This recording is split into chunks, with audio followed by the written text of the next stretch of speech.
Live stream audio test. 1, 2, 1, 2.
Good evening, councillors. Welcome to this evening's meeting. I hope everybody's well and has enjoyed a pleasant time since we last met here. There's an option of joining the meeting on Teams, and some of our councillors are on Teams tonight. They will be able to participate, but they won't be able to vote in any voting. Also, the meeting is being streamed live this time. I know last time there has been problems previously. So tonight it should be on YouTube. Right. Do we have any apologies for absence? Chairperson, I've got advance apologies from Councillors Blades, Tristram, Bridger, Holland, Pepperell, and I think Councillor Coles will be with us but late. And I understand that joining us on Teams hopefully will be Councillors Tristram, Solomon and Parker. I'm here. No, Coles, not Cole. Yes, we have some names that are quite similar actually. Yeah, so thank you. Okay. Oh, Roger, sorry. Didn't catch your hand. Just to let you know, I've had a message from Councillor Snaden and Charles to say that they are stuck in traffic. They will be here as soon as they can. The usual traffic excuse. Yes. I missed if Nick said them, but apologies from Councillors Nicholson, Tristram and Petty. Councillor Nicholson intended to join us online but has been unable. Oh, what a shame. That is a pity. Right, we move on to... Sorry, Chair. And just to say, Councillor Solomon had also intended to join online, but is unable to get a signal. Oh dear. So he won't be joining us. So please note his apologies. Okay, and Councillor Pepperell is joining us on Teams. So some people seem to be able to join us. There's usual technical problems. It was ever thus. Okay, right, on to more interesting matters now. We have a member of public who wishes to address us. And, oh, no, we're going to do petitions first, is it? None. Oh, we have no petitions. Right, okay, sorry. So we're on to public participation. And we have Mr Rice, who wishes to address us this evening. Over to you, Mr Rice. Thank you, Chair. Councillors, I attended the recent consultation on North Somerset's local plan in the library and spoke with one of the leading officers.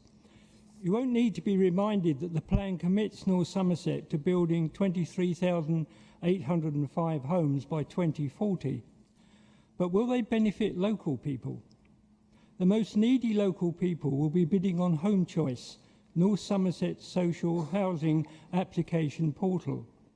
North Somerset website states that approximately 3,300 households are waiting on their Home Choice register, with over 300 new applicants joining every month. The website doesn't break down the 3,300 applicants by the number of bedrooms required, but my memory tells me that the most significant proportion is for one-bed flats.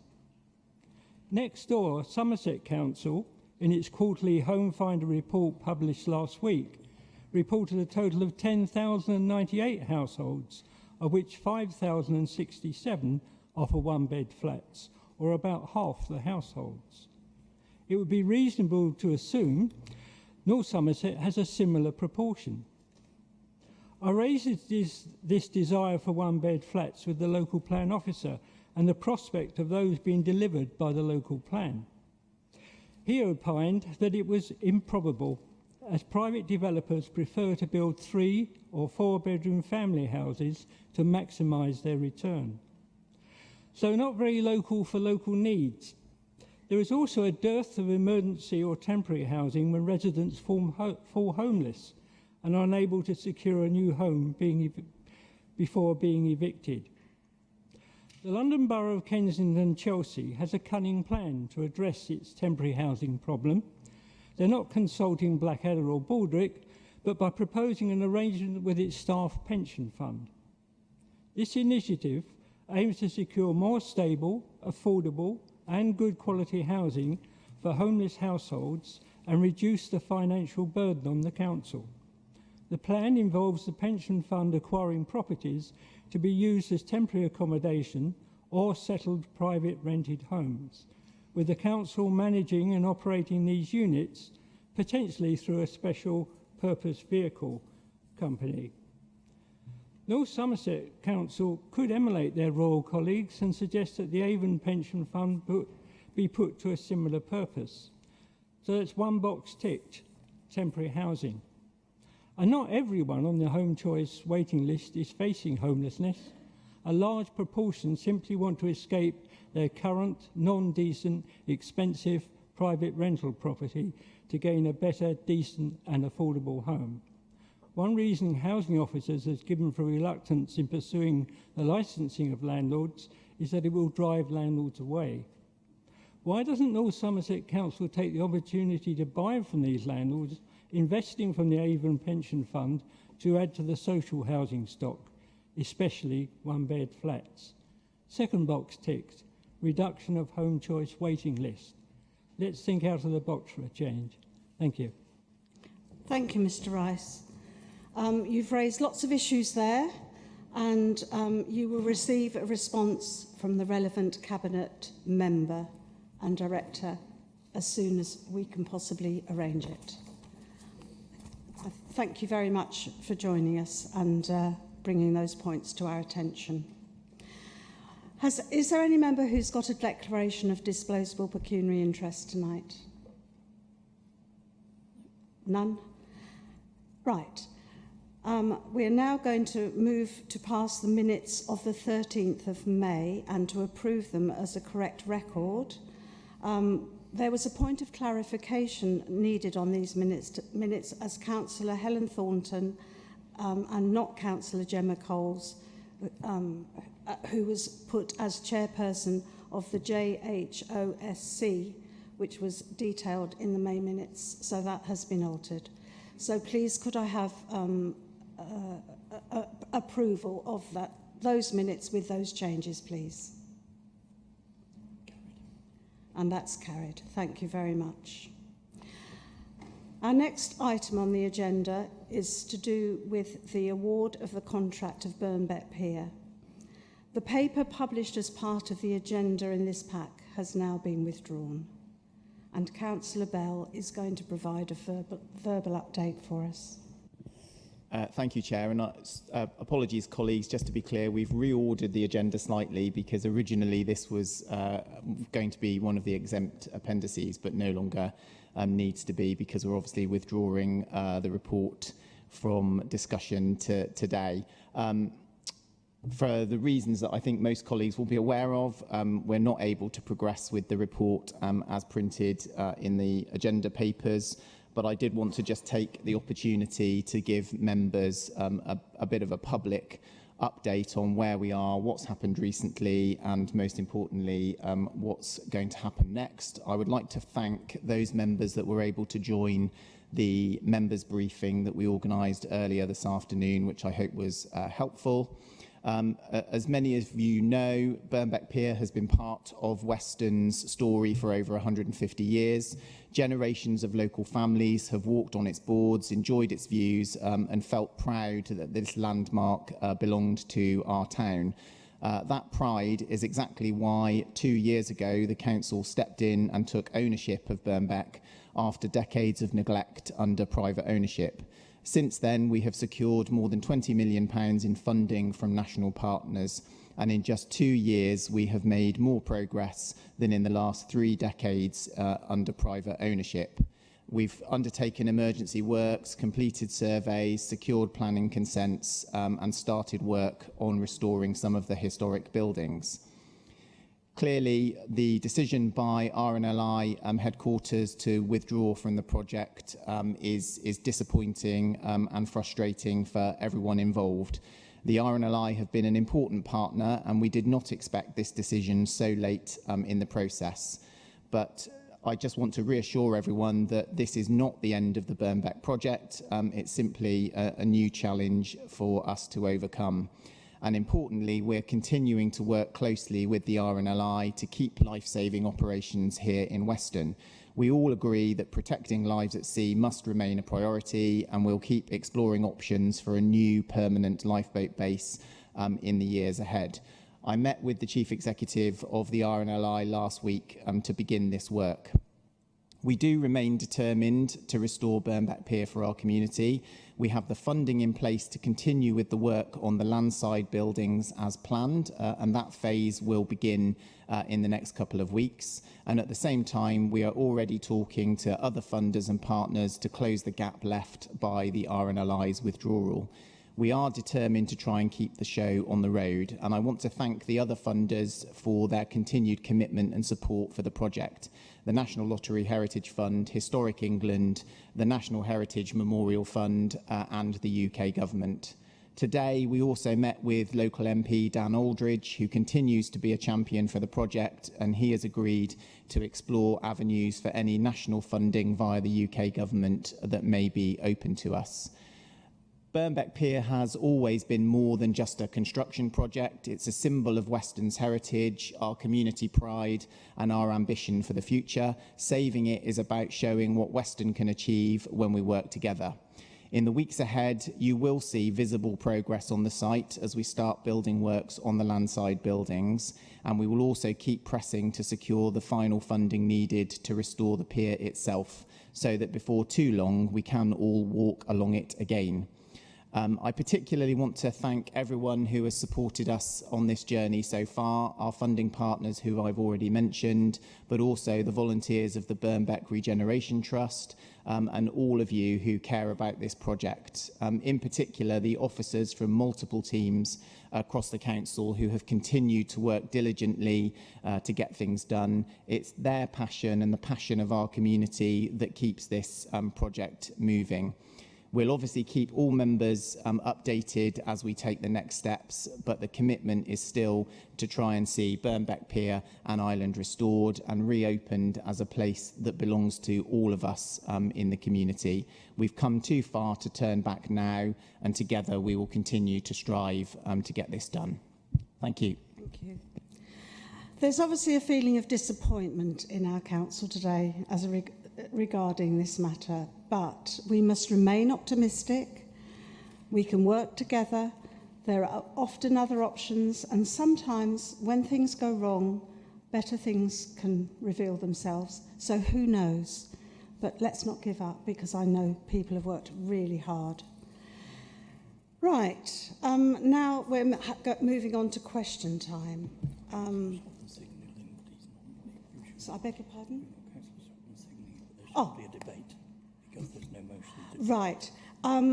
Apparently there's to be no debate about this at the moment because there's no motion, but we're moving on to question time. So if hands are up for question time, we can ask questions, and that it could be on that particular subject. So anybody who's got a question that they would like to ask, please raise your hands. I think they were just early.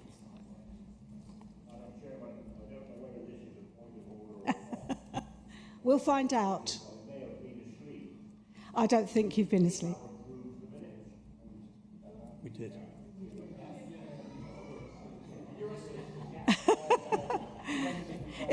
It's okay.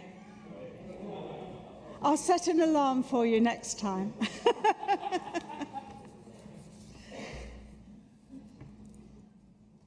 got some hands, but if we could ask for hands up again, please. Right. We've managed to write down some of the hands, but there are quite a few. We haven't got all of them yet. So can we, if you want to read out the ones we've got, you could. So at the moment, I've got Councillors Smith, Williams, Ellis, Pryke, Thornton and Crockford-Hawley. Anybody else? Thank you. Tom. Right then, we'll start with Councillor Smith. Thank you, Chair. Was Councillor Solomon online? He was hoping to join us online but wasn't able. He's got no signal. Right, then please accept my apologies then. Right. It's perfectly be right for you to ask a question. Did you want to ask the question that Councillor Solomon was going to ask? I'm happy to, if that's... I think that Yeah, let's that's go. Perfectly Well, acceptable. I was hoping, given the agenda, that we can get a second railway reopened, and that would be the Salthouse's miniature one. And I know that the extended concession was due to lapse this summer, and I just wanted an update as to what was exactly happening with that, and particularly if any options had emerged, or what the next 6 months to a year might look like.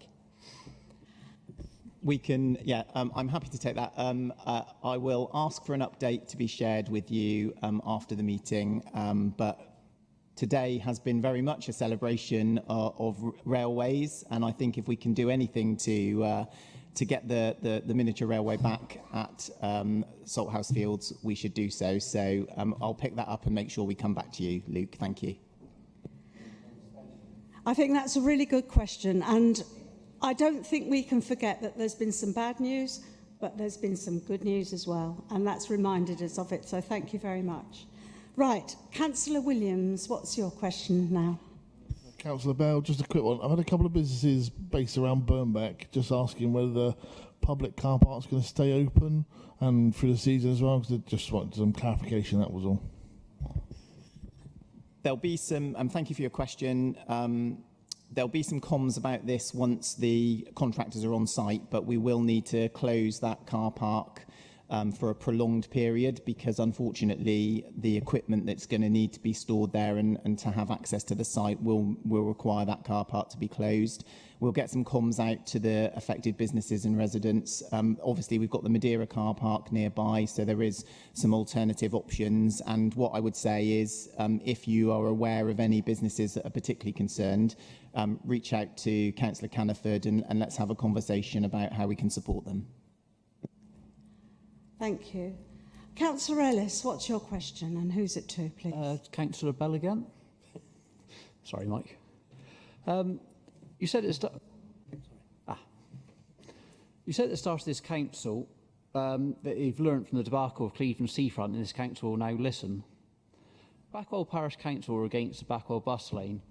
So are the residents, many residents in Nailsea and numerous councillors in Nailsea, as well as this council's own scrutiny panel are against it. The exec member for transport has since scrutiny panel has made a change, but this will make absolutely no difference to this scheme. It still assumes, for example, bikes won't slow down buses because all cyclists will go a minimum 20 miles an hour, apparently. Please explain where the listening has happened, as an overwhelming majority of people do not want this bus, except the exec member is pushing ahead, going to waste £2.2 million of public money, create chaos on the road, and there is no scenario where the bus lane will work. Thank you, Councillor Ellis. Thank you. I mean, you'll be shocked to discover that I don't accept and recognise the characterisation that you've set out. I do understand that there are strong views about the particular scheme in Backwell. I know that officers and Councillor Young have worked hard to engage the community and listen and try and understand the issues. Changes have been made to the proposals, small and larger, through that process of community engagement. But I totally get that people are still not happy about it. I'm afraid that we don't define listening by always completely agreeing with each other, do we? Because if that was not the case, you'd be sat over here on my benches and we wouldn't be having this conversation. But what I can say is that I know Hannah remains committed to sharing information with residents in the community, sharing the rationale for the decisions that have been made. And if there is further room for improvement, we will try to seize it. And that's always going to be the commitment of this council. We will try to listen and engage. We will try to get things right, but that is not the same as always agreeing on everything, because that's not how grown-up people work. Thank you. Councillor Pryke. Thank you, Chair. My question is to Councillor Caniford. The TRO for on-street parking in Clevedon has been put for consultation without the previously agreed 30 minutes free parking. On June the 30th, Councillor Young said in relation to a question about the lack of 30 minutes free parking, I understand there has been an error, although it's unclear to me at the moment whether this was before or at the point of the traffic regulation orders. Can you confirm whether there has been an error by admitting the 30 minutes free parking? And thank you for the question. And I've been in discussions with this today, which is convenient. No, there has been no error in the consultation, but it is a consultation. And the views and my view is that 30 minutes should be still free, as that was what we all agreed during the process. And so when we get to the end of the consultation, the minor changes can be made, and I'm confident that those changes will be made. A supplementary question then, Chair. Given that, as you stated, it was pretty much previously agreed that the 30 minutes would be in place, why has it been, now that the TRO has been put out for consultation, why was that withdrawn? So so we're going to continue with the process as is, without the 30-minute, but the 30-minute will be introduced. As a consultation, we're listening, and as a consultation, we'll make changes at the end of that. And that is one of the changes that will be done. The discussions that we will need to have with councillors and with businesses in the retail areas is how we will monitor that. But we are definitely looking for that agreement and promise to be upheld, and we'll make sure that something is done in terms of the businesses that you were talking to. Thank you. Councillor Thornton. Thank you, Chair. My question is for the leader. How can individual councillors get involved in what I assume will be our response to the consultation on public procurement, growing British industry, jobs and skills, and particularly the public interest test, which will determine whether services could be provided more effectively in-house? As you know, that's a subject dear to my heart. Thank you. We do know that. Yeah, thank you. Thanks for the question. I would have thought that one obvious thing that councillors can do is go and talk to Helen, because she's definitely a real champion on this issue and has got lots of experience and knowledge. But more seriously, what we will do is obviously bring forward some reports through the relevant Policy and Scrutiny Committee so that members are informed about the position and how you can best get involved in shaping our own local policy position, but also understanding the national framework. I think we all want the same things, which is to achieve the best value for our council taxpayers and the best value for money that we can. And we want to do that in the most effective way that ensures that we've got control and influence over the critical services that we deliver. So I really welcome the contribution that you've made, Helen, and hopefully that will be a useful way forward for all members to engage in the process. Thank you. Councillor Crockford-Hawley, what's your question? A question for Councillor Solomon. I think I ought to ask it in French. Please do. During the latter part of my mayoral year, I visited Western Sea Cadet Corps and the Royal Marine Cadets at TS Western, their much-used headquarters in Sunnyside Road, and was hugely impressed with the young people on parade. They engage in many constructive, challenging and character-building activities, as do those in the other cadet and uniformed youth groups, Army Cadet Force, Air Training Corps, Police Cadets and John Ambulance Cadets, Scouts and Guides in Weston-super-Mare and throughout North Somerset. Whereas local government youth clubs have all but collapsed under intolerable financial, career and regulatory burdens, it is to society's credit that these youth organisations succeed entirely because of volunteer adult leadership aided by parental and well-wisher fundraising. With increasingly harmful influences landing upon the shoulders of our younger generation, it is to these and other non-statutory organisations that we must look for even greater opportunities to inspire youthful positivity, healthy comradeship and meaningful lifestyles. As you might expect, Sea Cadets are not landlubbers. They try to take whatever opportunities exist to launch training boats on water. I realise our tides escape towards America twice daily, but nevertheless, Western Bay does offer an ideal location for the challenges of team dependability training. Does the Council offer appropriate help? I'm advised by the commanding officer that cadets travel to Cheddar Reservoir for boat training because this council charges cadets to launch from Knightstone Harbour slipway. With water levels and regulations becoming a problem at the reservoir, it looks increasingly likely that facility will cease being available.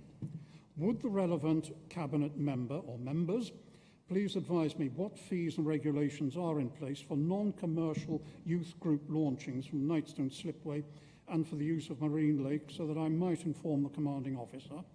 And will the Cabinet do more to allow our qualified and responsible youth leaders the easiest possible access to our coastal and other appropriate outdoor facilities?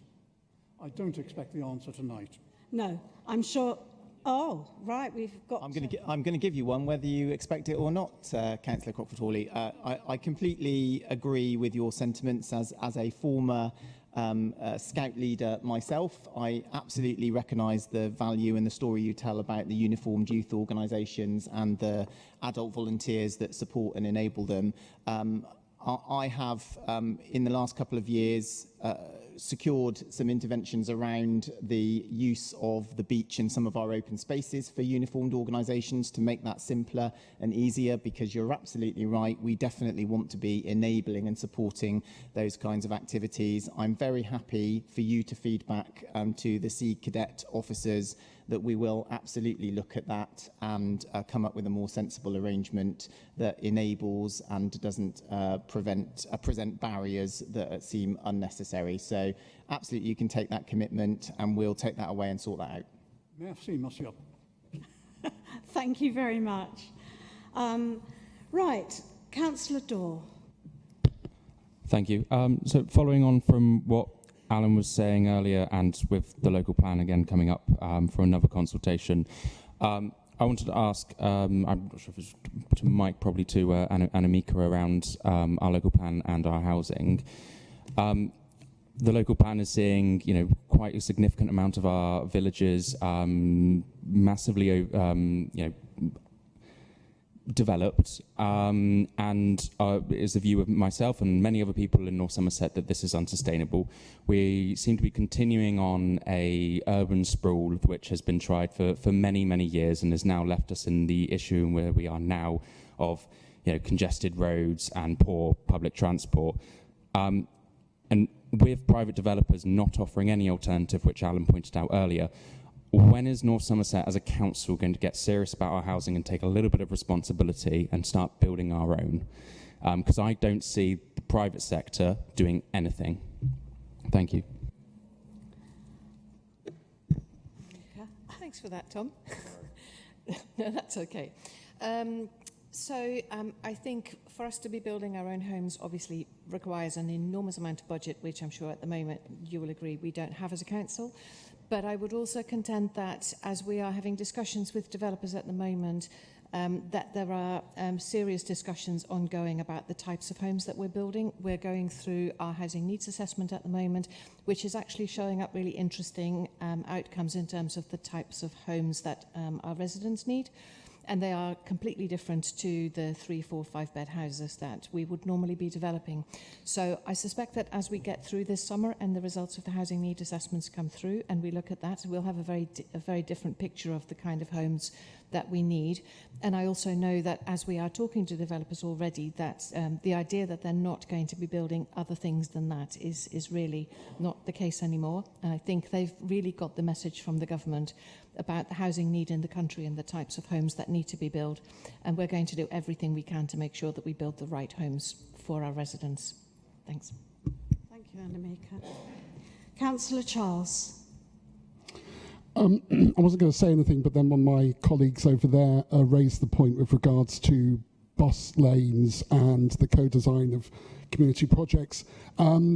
This one's for the leader of the council.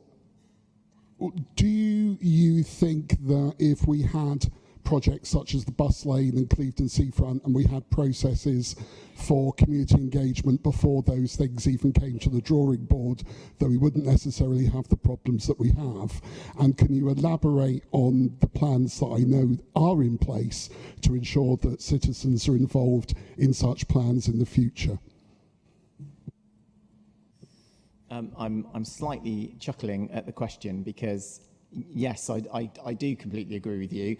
I think there's a gulf between what we might want to happen and what is practical, though, because actually I think, when we look at some of the bus lane works and indeed active travel schemes that you referred to, The challenge has not been now in terms of the design of the detailed schemes and how well we've consulted upon them. The challenge has been 3 years ago when we were bidding for funding in the first place and the big picture ambitions that the council set out and how much government was wedded to the detail of some of those big picture ambitions. And I think it's really difficult to engage with with residents when we're talking about some of those big philosophical issues. So the first thing I would say is I agree with you, and yes, we can do more and we can do better, but I think we need to have a debate across the council about how do we engage in this so that we don't chase the money, but instead we prioritise the things that residents say are important to them, and we bring them on that journey in shaping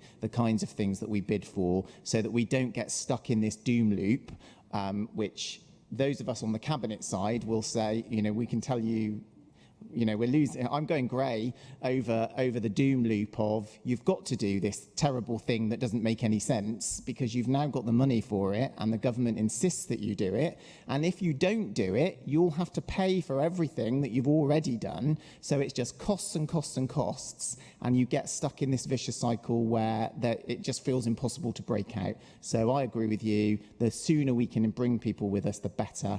And we can protect ourselves against some of these risks. You're right to allude to the work that we're doing. The team at the moment are developing a community strategy, a community consultations approach, which is going to really breathe new life and new energy into the way that we approach consultations. I can guarantee you that we won't get it right and that members will still feel and residents will still feel that we don't do consultation well enough and that we're asking loaded questions and all that, because it's fiendishly difficult to convey some of these issues and properly engage and consult. But what I can say is there's real determination and ambition to do things differently and to be informed by good practice and people who know what they're talking about, like yourself, Councillor Charles, so that we can try and do better. And so what I would say to all colleagues is, if you see a consultation or a query or a press release or anything that we're doing that is aimed at engaging our residents and you think it's not quite tonally right or we could have done it differently and better, please do feed that back in. I know that members don't always feel listened to, but I guarantee you the one way we don't listen is if you don't tell us. You may.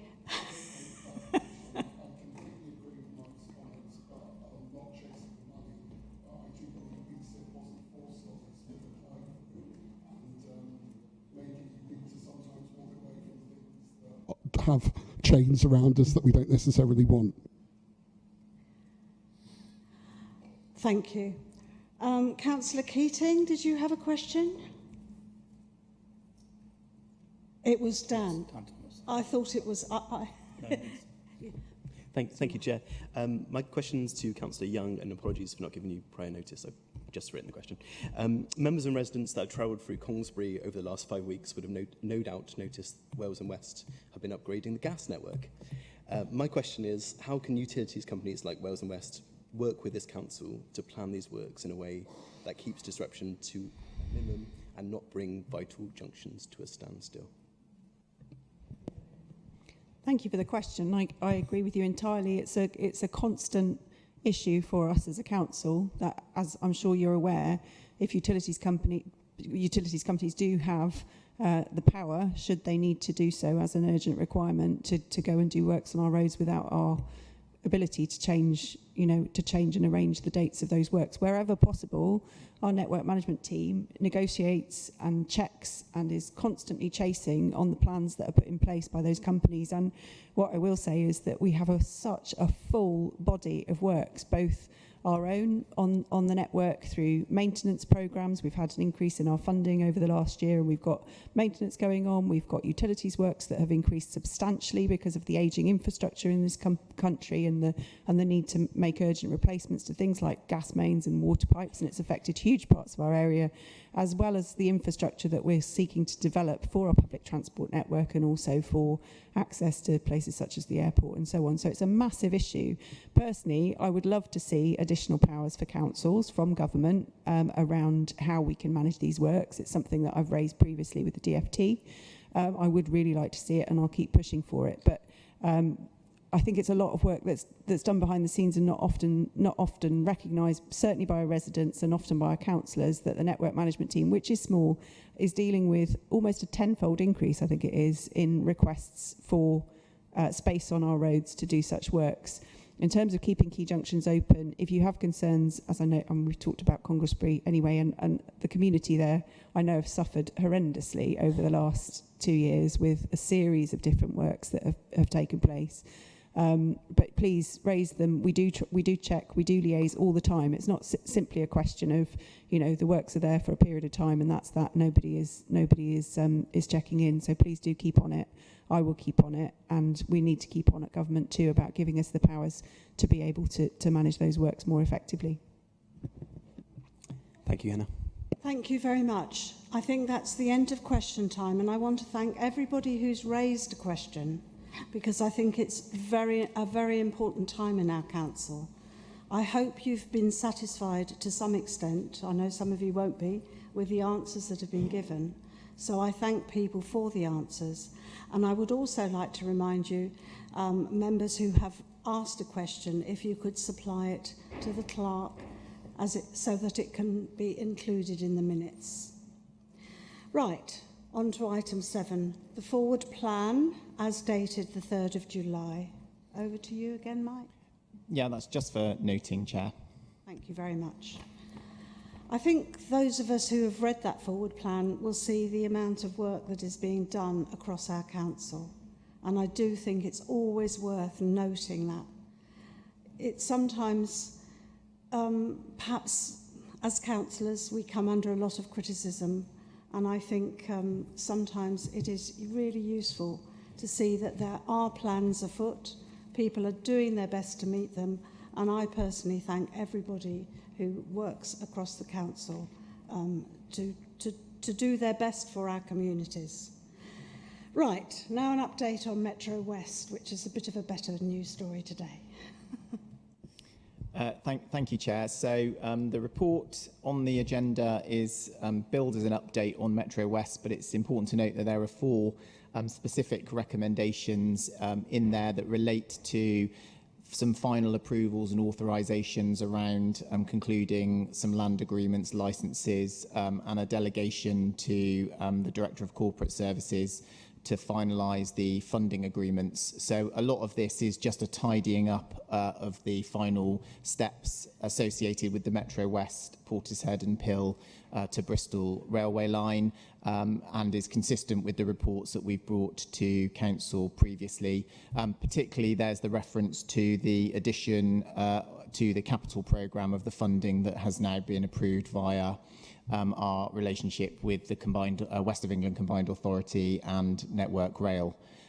This report also comes happily on a day when the Department for Transport has also confirmed its approval for the scheme to progress and confirmed the financial allocation that we had indications would be forthcoming earlier in the year.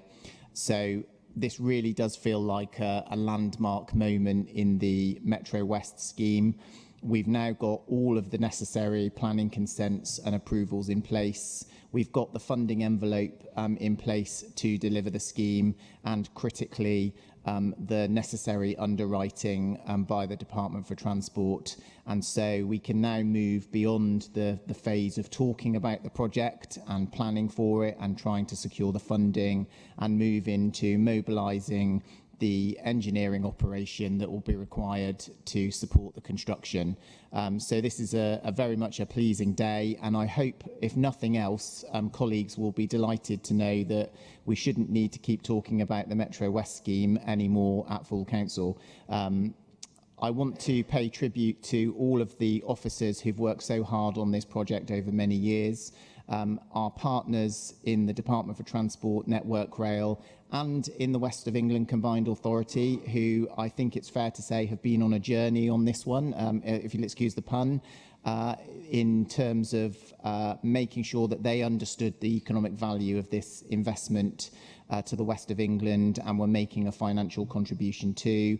I'd particularly like to thank Sadiq Al Hassan, the Member of Parliament for North Somerset constituency, who has been very helpful in supporting our lobbying of the Department for Transport, and the new Mayor of the West of England, who has followed through on the commitment that was made previously to support and fund this project. I also want to recognise that this has been a team effort over a long period of time, and there are many members of this council and many officers who have been involved over many years.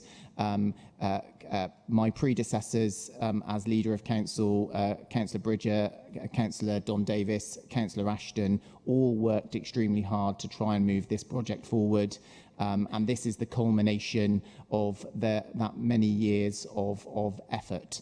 So hopefully colleagues will support the recommendations in the report. We can get on with it, and as our comms team insisted that I say in all media interviews, it'll be full steam ahead. Thank you, Mike. Jenna? Thank you very much, Mike, for that very full-throated support for this project. So again, as the ward member for Pill, I fully support this generational shift in reopening this railway line that all my residents have been waiting for since 1964. I just want to say, as this is the last time we're going to speak about this in full council, as you've promised, that we want to, please can we make sure, and can I have your assurance that this is going to be joined up with all the other projects that we're doing, the BSIP bus infrastructure project, and also the local plan, where so that we can make this a coordinated development to really make this whole area truly sustainable. So thank you. Yeah, I think integration is very important. Caritas. I just wanted to off. Can you hear me? There we go. I just wanted, as a representative of Portishead, to thank the council as well for this moment, though I have to say some residents have been so cynical that I've seen today people saying, I won't believe it even if I see a train go past me. But I think this is a credit to this council, that this is a moment where, as Mike alluded to, this has been people of all politics and none working together for a common goal for the betterment of our community. So I'd like to extend my thanks in the role that I have in Portishead to people of all political persuasions and none in this room who have worked very hard for a common benefit and good for our community. So thank you. I think we'll all be on that first train out. We'll have to be, so that we do believe it. Sue? Yes, when I became a Portishead town councillor in 2003, all the new councillors were asked to sign up to the Portishead Railway Group because they had obviously been going for a while, but they really wanted the councillors and everybody else to be aware and to really work for it. And I have been to all of their meetings, and I have seen the passion and everything else of everybody wanting that. And so I'm really, really pleased that finally we can now say, yes, it's coming very soon. Thank you. Oh, it's so good to see your enthusiasm. Who was it? Peter, I saw hands up. Thank you, Chairman. Call myself cynic in chief, if you like. I think I'm probably one of the few people in this room who's travelled on that train. And I do sincerely hope I get a chance to do it again, because my wife has never forgiven me for when the Bristol 600 exhibition put on the train going through the valley, going through the gorge to Bristol. Bristol Evening Post sponsored the trip. I was on it, and I'd forgotten to note it was for my partner as well. So I let myself down badly on that one. But, Chairman, let's put this one into perspective, can we? There's a lot of people thinking it's the answer to a real prayer and a problem. I was told by transport officers in the Regional Assembly that the opening of the railway will enable the Portishead development to go ahead around the marina. It still isn't going to take any more people now, and we're using it to site the development, extended development in Portishead and the extended development in Pill. So let's be realistic about it. It is much needed. It never should have been taken away, and I welcome it going, but it's not going to be the total answer to our transport prayers. So there's a Sorry, sting in the Chairman, and tail. thank you to all the officers, because I think some of them have probably spent most of their working life on this project. Oh, you mean they can retire now? Annemieke. I think after that I need to be a little bit more positive. I was going to say actually that with my environmental hat on, that actually this is a really, really good news story for North Somerset. It's absolutely brilliant, and if we just only look at the numbers of people who are going to be travelling on this railway in the many, many, many years to come, this is going to really help with the decarbonisation of our transport and therefore the reduction of our carbon footprint. I think it's brilliant, and I'm very new in this council, but I would also really like to extend my thanks to anybody that has worked to get this project off on the track and on its way, because I think it's really something for us to celebrate. Thank you. Well, some good remarks. So thank you, everyone. Right, we need to vote on it now. So are we going to approve the recommendations that Mike has brought before us? Hands up, please. And carried. Thank you very much. Right, on to item 9, our usual corporate parenting report, a very important report in my view. Thank you. This is a report for noting, and I won't talk at length about it, but it's highlighting the sufficiency strategy that Cabinet passed on the 19th of June this year, which is incredibly important as it highlights our commitment to providing stable homes for children in care to make sure that every child receives that sort of support they need to thrive. It has our 8 strategic priorities, which you will have seen in the report, and key to that are supporting families to remain together whenever possible, but if not, utilising kinship care and family-based care, and of course providing stable homes with foster families or indeed in a residential home. And also we need to provide quality accommodation for care experienced young adults so that we give everyone a sense of community and belonging. As you've seen, a key aspect of this is indeed the fact that we are bringing some services in-house and creating 2 new therapeutic in-house residential services and an edge of care home, which thankfully is being funded through the Council's capital programme. I think this marks a real sea change for the way we are delivering services for our children in care. One of the things I just wanted to reflect on was that sometimes you get the opportunity to hear from somebody who has genuine lived experience as a child looked after, which is the title of his book. And I was fortunate to go and meet and hear Ashley John Baptiste, who's quite a well-known BBC correspondent and also formerly on The X Factor, which I didn't know until I met him. And he talked very openly and very honestly about his experiences in care throughout his life. He has been very successful. He went to Cambridge, he studied history and got a 2-1. And when he spoke to us, he outlined those key points in his life where something made that crucial difference. Things could have gone so very wrong for him. And at some point, they were on the verge of doing so. He was excluded from school. But he had a few key people who did the right thing at the right point. And one of the things that struck me was how he talked about how incredibly puzzling and upsetting and I suppose traumatic it was for a 7 or 8-year-old to suddenly have their placement changed, to be somewhere where they felt comfortable, and then from one day to the next to be moved, and then having to come back from that and re-establish themselves with confidence in a new school, in a new house. So I think that really brought home to me how important our strategy is in aiming to give children that stability that they need. And I think that every one of us as a corporate parent could possibly have a role in talking to young people and offering that sense of value, giving them ambition, giving them the chance to think about opportunities that they might not think about otherwise. So I hope you'll read the strategy in detail, and I won't talk any longer, but thank you. Thank you for your attention. Thank you, Catherine. I think the most important thing is that children in our care know that they are really cared for. And that is all of our responsibility. And I know that individually we all do little things that are often not even noticed or known about. But I particularly know how much Catherine does, and thank you very much for all that you do on our behalf. Right, motions of members. I don't seem to have any, which is a bit disappointing. I was looking forward to hearing some motions and having a bit of a debate. But nevertheless, on to item 11, reports on joint arrangements and external organisations and questions relating thereto, and I have none of those either, nor do I have any petitions to be presented by members. So that is a bit of a shame. So on to chairperson's announcements.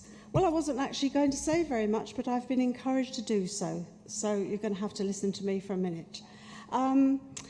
My diary is getting quite full, and I will attend as many things as I can as your representative. But on Saturday in our town, I would like to thank those who worked and were involved in our carnival. It was a really lovely day. The people who were involved produced happiness and success, and it was really wonderful to see so many people in the parade and so many people out on the streets to watch it. And there were some fantastic dancing performances too. What talent we have in our town amongst our young people. And I was also invited last week to attend 2 events where support is offered to families settling in our area, escaping strife and other difficulties. One was just a knitting group, where chatting while knitting squares to make blankets to be used and sent to Ukraine helps exchange ideas, skills and help, and particularly help with language, because as you can imagine, people coming to our place may not have much knowledge of the English language, and actually you talk quite a lot while you're knitting. And one of the other things I discovered was that knitting is like riding a bike. Even if you haven't been doing it for a long time, you soon remember how to do it. This is something that's organised by our own council, and I shall go along and support it whenever I can.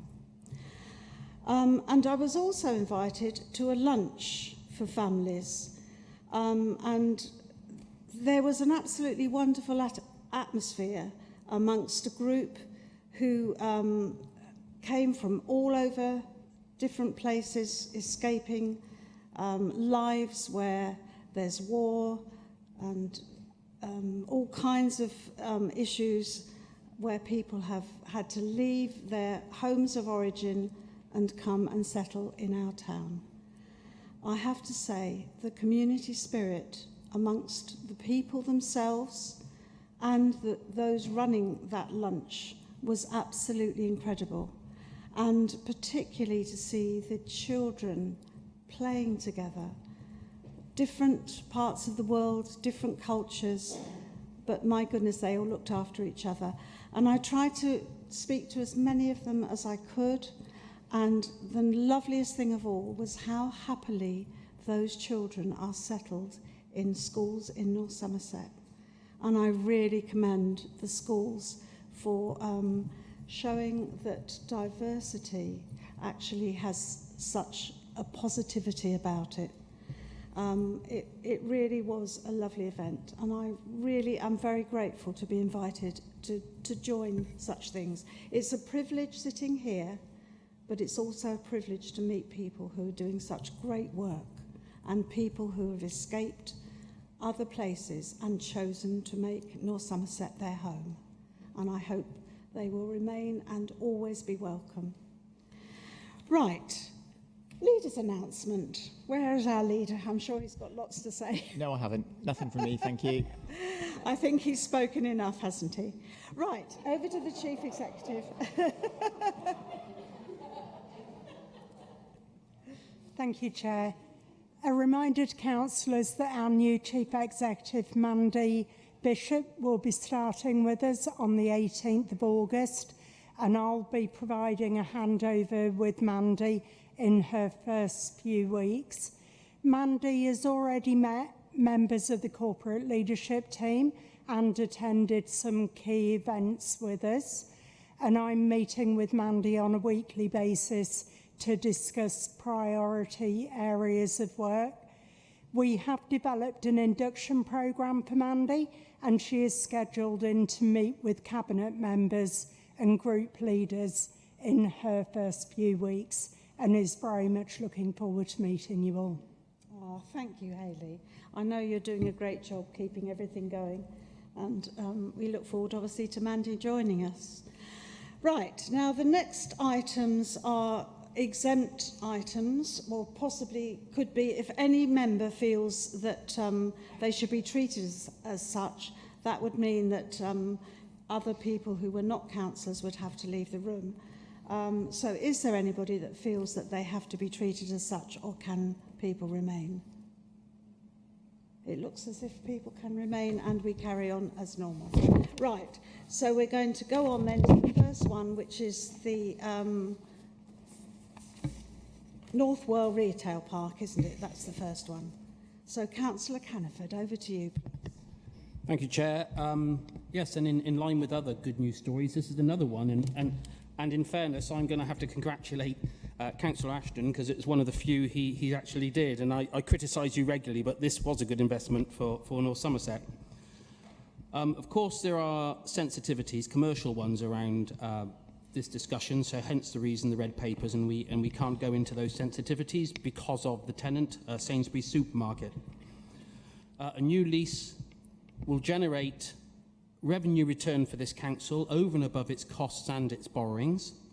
The negotiations have been done by a specialist in the supermarket sector, so we can be assured that the value per square foot is what we would expect to get in the environment that we face ourselves in today. So granting a new lease, which is good news for the council and for the people in North Somerset, has increased the value of the asset considerably. So that is very positive. So I look for support to grant this lease to Sainsbury's supermarkets to take on the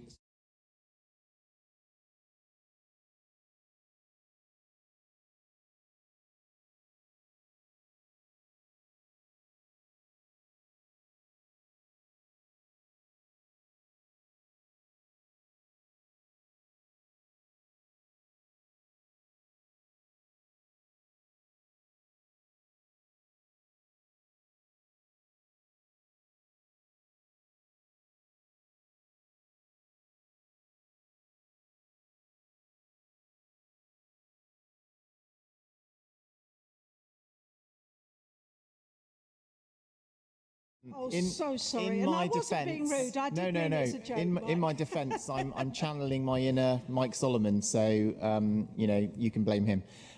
Okay, so this is another one where we've got two parts to this. So we've got the public report and the exempt items. So hopefully colleagues will be content to debate the published public report.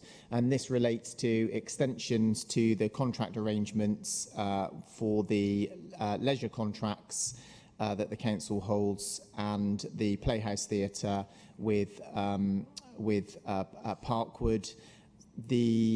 Again, another good news story where we've been able to negotiate lease extensions and contract extensions, which will safeguard a number of our leisure centres and the Playhouse Theatre in Weston for the next decade at least, and in particular is very welcome news for the Playhouse Theatre, because typically theatres have an ongoing subsidy. North Somerset has always had a very strong relationship in terms of managing the Playhouse Theatre, but one of the challenges has been the ongoing repairs and maintenance of the building, which we have continued to be responsible for.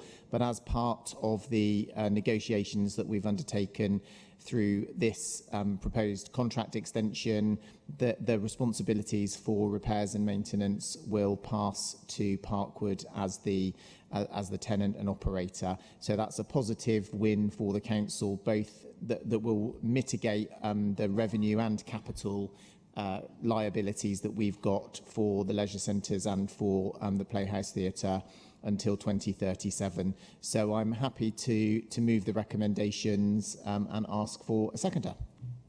And I think somebody wanted to speak. Caritas, you did, didn't you? Yeah, just a quick question. In our agreements with Parkwood with regards to the theatre, do we have any understanding that they would conform to our equal opportunities policies? It depends what you mean by that. So we would expect them, as under our contract terms, to comply with the law. What they are not required to do is comply with every single policy and procedure that we would have as a council. So it depends what you mean by that. I mean with regard to their programme or promoting anything that promoted hate speech, homophobia, sexism, anything like that. Okay, so what we don't have is editorial control over the programme that the theatre puts on, but what we do have is a very good relationship with Parkwood management. We are able to express concerns where they consider putting on any acts or performances which we might have concerns about, and we do regularly remind them of the values of this council and our commitment to equalities and diversity. But what we don't have is veto rights over their programme, and that's consistent with many theatres around the country. James. Yeah, I'm a little bit confused by Caritas's question in relation to hate speech, because hate speech is against the law, so I don't quite understand where you're going with that. If you're referring to a different political view to your own, then I don't think that is valid at all, because we live in a democracy, and if people do have a different political view to yourself, that is by all rights that people are welcome to go along and speak to listen to speakers that have a different political view to others. Caritas. I'll rephrase. I will say offensive speech. Thank you. I thought you were just talking about pantomime, actually, but okay. I saved that for here. Right. So, do we have a seconder? We do. Thank you very much. Sorry, Councillor Griggs. Yes. So, all those in favour of the recommendations? And again, that's carried. And that's carried again. Right. So now we're on to urgent business permitted by Local Government Act 1972. Do we have any urgent business? How disappointing.